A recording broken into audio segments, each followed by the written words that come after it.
A worm got into my brain and ate a portion of it and then died. Right? Those are the now infamous words of Robert F. Kennedy Jr., the other presidential candidate, with him revealing in a recently discovered court document from 2012 that in addition to mercury poisoning from too many tuna fish sandwiches, a parasitic tapeworm made his mind a home. Right? And now he claims that he's fully recovered from the resulting memory loss and fogginess. But here's the thing, while everyone was making fun of him and they were memeing about this, right, because having worms in your brain, it just sounds weird, I have to actually defend RFK Jr. a little bit. Right? Because when you actually take a second to dig into this a little deeper, it turns out he's not alone. In fact, the World Health Organization estimates that more than 1.5 billion people, or just about a fifth of humanity, are infected with parasitic worms, making them one of the most widespread yet severely neglected causes of disease on Earth. But also, before we go any further, I should warn you that while this is interesting, we're going to be delving into some very nasty stuff. So if you're eating dinner or something, maybe come back to this part later. Otherwise, for the rest of y'all, let's open up this can of worms. Fuck you, that pun's intended. Starting with, let's just get this out of the way right off the top, some mind-blowing worm facts. Like how they can grow up to 80 feet long and live in a human for up to 30 years, depending on the species. Also, what kind of worm segment would this be if I didn't throw some of the grossest, most terrifying ones at you? Like guinea worms, for example. Right? Over the course of several agonizing days or weeks, the pregnant females burrow their way out of your leg to get back to a water source. Or filarial worms, which make your skin thicken and harden and swell so your legs look like they're elephant legs. Or of course, loa loa, a worm that you get from fly bites that then nestle into just about the worst place imaginable, your eyeball. And what's even worse is it's said that you can actually feel it moving around in your eye, and you can even see it if it's big enough. And also,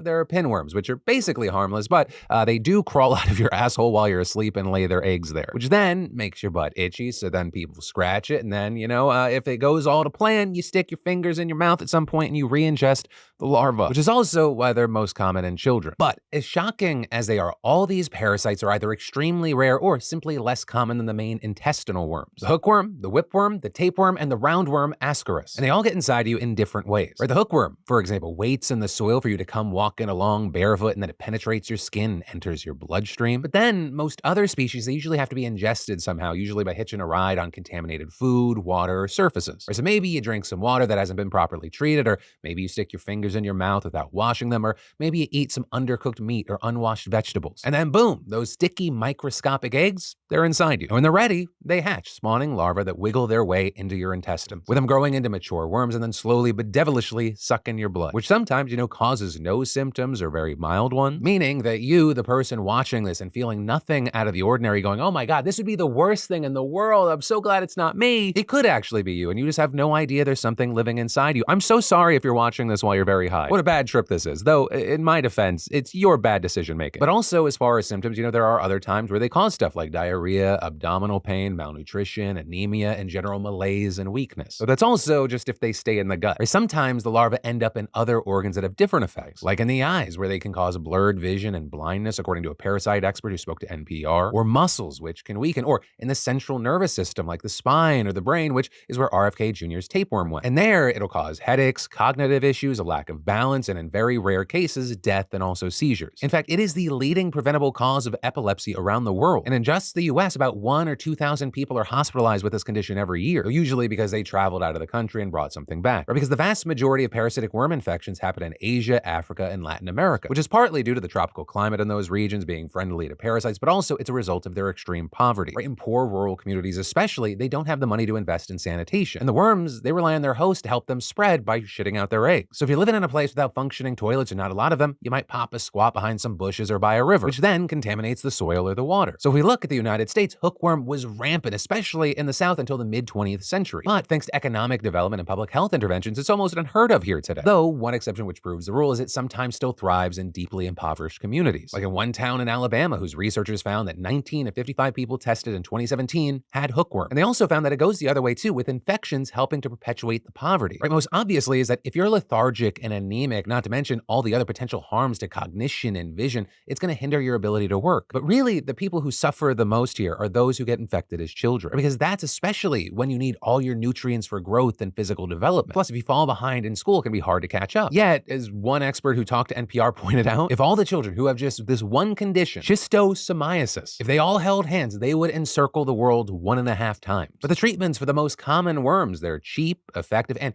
easy to administer by non-medical personnel. They're also very safe and have few and minor side effects. So you might ask, why don't we just whip out the big guns and mow these motherfuckers down? Well, seemingly, as always, the reason is money. Parasitic diseases, including those caused by worms, are generally found on a list of so-called neglected tropical diseases, or conditions that primarily affect poorer parts of the world, so pharmaceutical companies don't see them as profitable targets, which is one of the reasons why vaccines for them have barely gotten off the ground. Right? I mean, the first ever vaccine against a parasitic disease in humans, malaria, it was only just recommended by the World Health Organization in 2021. Though to be fair, malaria is a single-celled organisms, and worms are full-fledged animals. So, vaccinating against them is inherently more challenging. But even given that, there are a whole bunch of policies that governments could pursue if they only had the funding, starting with an expansion of healthcare access and education about food safety and hygiene. They could also try vaccinating the animals and stop them from free roaming so they don't poop everywhere. Next, they could strengthen food inspection and processing, improve sanitation, build modern sewage systems, and end open defecation. But then also as far as what you can do personally. If you're traveling or you live in a place that's got a lot of worms crawling around everywhere, just wash your damn hands, don't walk around barefoot, don't swim in any water that looks suspect, and make sure that everything you eat or drink is clean and thoroughly cooked. Otherwise, you could be the next RFK Jr. or